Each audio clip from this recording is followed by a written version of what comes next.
All right, tech leaders, are you struggling to get the most out of your development team? Do you feel like you're constantly putting out fires instead of shipping groundbreaking features? Well, today we're going to dive into the new secrets of managing software developers like a pro. Let's dive into this because not that I'm perfect at it, but I want to give you some tips that I've had for managing developers for over a decade. Let's dive in.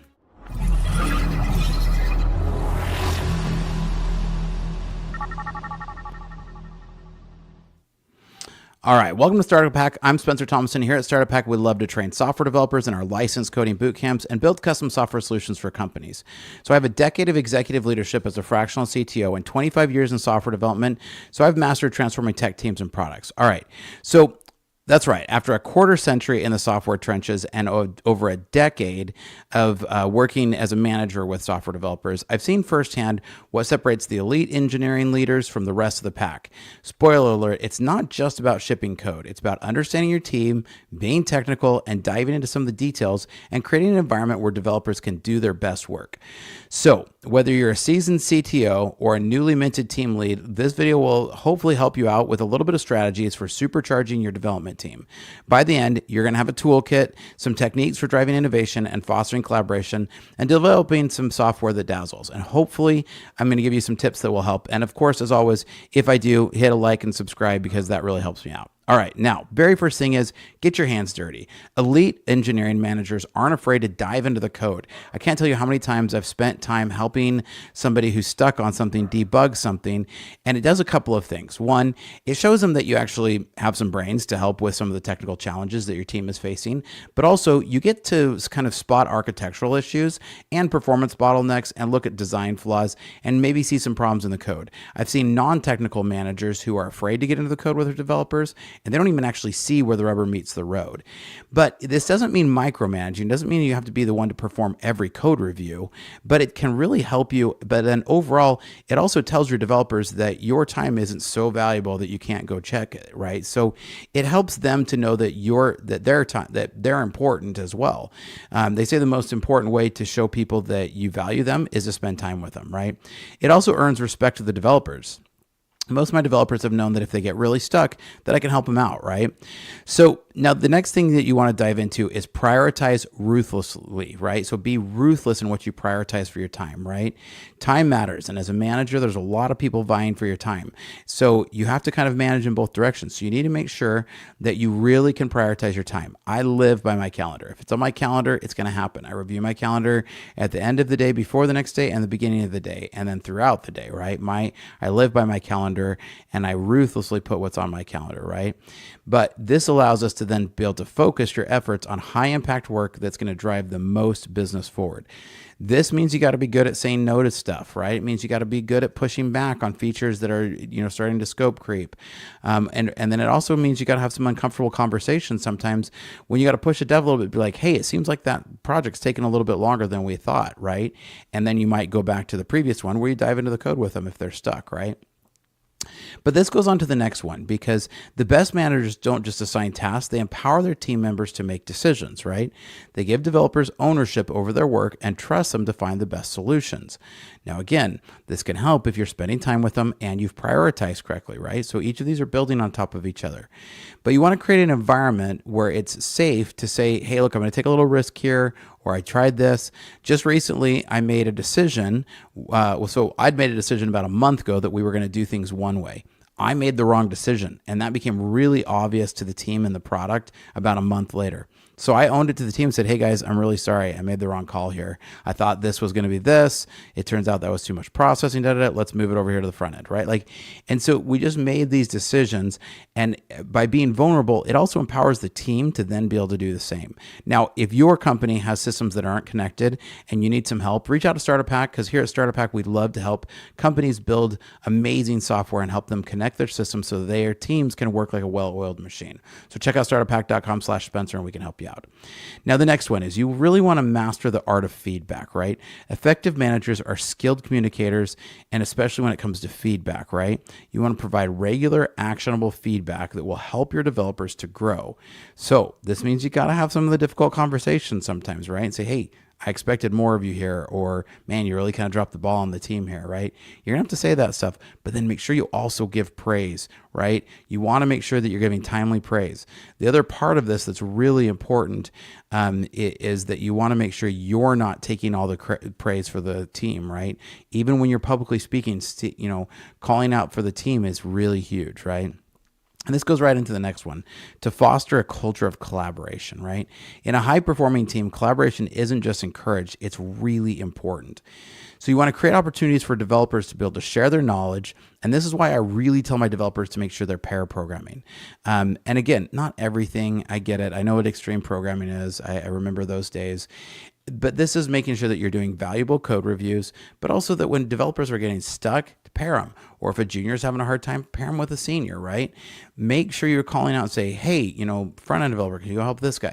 Just work together as a team. And I've found that if you foster a period of collaboration, I don't think I've ever once heard the words come out of my mouth. It was like, couldn't you have handled that by yourself?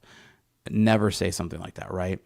So as a manager, you're often the interface between the tech team and the rest of the business too. Now, this can be a little different, and in different organizations and different structures, you may have a product manager or a product owner, and they're going to do a lot of that. But a lot of times, you're still doing technical translation from a non-technical business stakeholder to your team, right? And this becomes important, but it also means you've got to stay technical enough to be able to help to then take the business requirements that come from the business and bring them into your team and help them architect out solutions, right? So the translation goes both ways. It comes from the business, say, hey guys, this is this. And a lot of times the dev will be like, wow, that's like such a pain in the butt. Why do I have to do that? And you're like, hey, this is really important to the company's mission. So making sure that you keep the developers as closely tied to the company's mission is really important so they can see that. Now, speaking of the mission, if your company's mission is stuck because of technical hurdles, reach out, because here at Startup Hack, we love to break barriers and help your company work really well. So check out startuphack.com/Spencer. Now, the next part is you really need to make sure you advocate for your team, right? You need to make sure your team's needs are being met. You need to make sure that people are getting time off. You need to make sure that that they have the tools that they need, and then you need to make sure that you defend against unrealistic deadlines, right? Or scope creep, right? And calling out things when those things happen, right? So you need to make sure that you advocate for the team as well as for the business, right? Now, you also need to invest in growth, right? And you need to invest in your own growth. One of the things that we see with managers a lot is you'll see a huge drop off and a big cliff with people's technical skills as they get into management, because management's busy. So if you're not investing in your own strengths and if you're not staying technical, you're eventually going to become less effective as a technical manager. So you got to make sure that you're still growing. That means writing code, working on technical projects, staying close to it. And I find even if I go back to the very first thing that I talk about, where I'm spending time in the code with the devs, I stay technical. So it's a great balance where you're actually investing in your own growth that way too, right? Now, the next thing about managers is they balance process with being agile, right? Great managers understand that process is necessary, but it's not the only thing for success, right? You've got to have just enough structure to be able to have quality and consistency, but you also got to be able to be flexible and adaptable, that process doesn't get in the way of development or of humans, right? Foster a culture of continuous improvement, but regularly review and stop and be willing to talk with the team. And again, this is another one of those places where you can be open and say, hey, look, I want to empower you guys to tell me what is good, could work better, right? And that also goes for the business too. You don't want to go to the business and be like, well, this is the way we do releases, right? Like, be agile and work with the business, right? So next thing is you want to really measure what matters, right? At the end of the day, it's about shipping features, right? Ultimately, you can write the greatest code that you want, but if it doesn't see the light of day and it doesn't improve the product, it doesn't really matter. So you want to make sure that you really are measuring and going after what matters. Ultimately, one of the biggest pieces is effective managers never lose sight of the forest and the trees, right? They're understanding how their team works and how it fits into the larger company strategy. They're thinking not just about the sprint or the project, but the long-term direction of the company. And that way you can anticipate future needs and positions, and you can foster a customer-centric mindset, right? And you really want to make sure you inspire the team with a vision of the impact that their work can have. So What are your thoughts? Do you agree? Do you disagree? Do you think I've missed some? I love to have a great discussion. So make sure you reach out and leave a comment, and make sure you like and subscribe here at Startup Pack. We love to train software developers in our licensed coding boot camps, as well as build custom software for companies. So reach out because we'd love to help. And here's an offer that we've got. Want to become a software developer but don't want to spend 4 years in college and rack up massive student loan debts? Think you need technical expertise to get started? Welcome to Startup Hack, a better way to start your software career without student loans and years without income. One-on-one tutoring is included so you never get stuck and have guidance through the whole process. No technical experience is necessary. Learn at your own pace and in your own space. Startup Hack has worked with local state agencies in your area to make it so that qualifying students can get the program costs covered entirely and students can start earning while they learn. Hi, I'm Jacob, and I completed the full stack development course offered by Startup Hack. One thing setting Startup Hack apart from any other coding bootcamp was the quality of one-on-one tutoring available. All of the projects that we did were challenging and thought-provoking, but left me feeling very accomplished and very prepared for my first job that I was offered just days after completing the program. Hello, I'm Tom, and I completed the full stack development course offered by Startup Hack, and I must say that it was an excellent experience. The tutors is what set this course apart from others. They were knowledgeable, experienced, and always available to help provide me with guidance and support. Do not hesitate to take advantage of this affordable and efficient software development course. Complete our 3-month coding bootcamp, gain hands-on experience, and land a paid internship. With 2 years of experience, on average, our graduates are making over $80,000 per year. The 3-month program includes technologies from Microsoft, Google, and Facebook. No debt, just a quick path to earning. Check out startuphack.com to code your future and start today.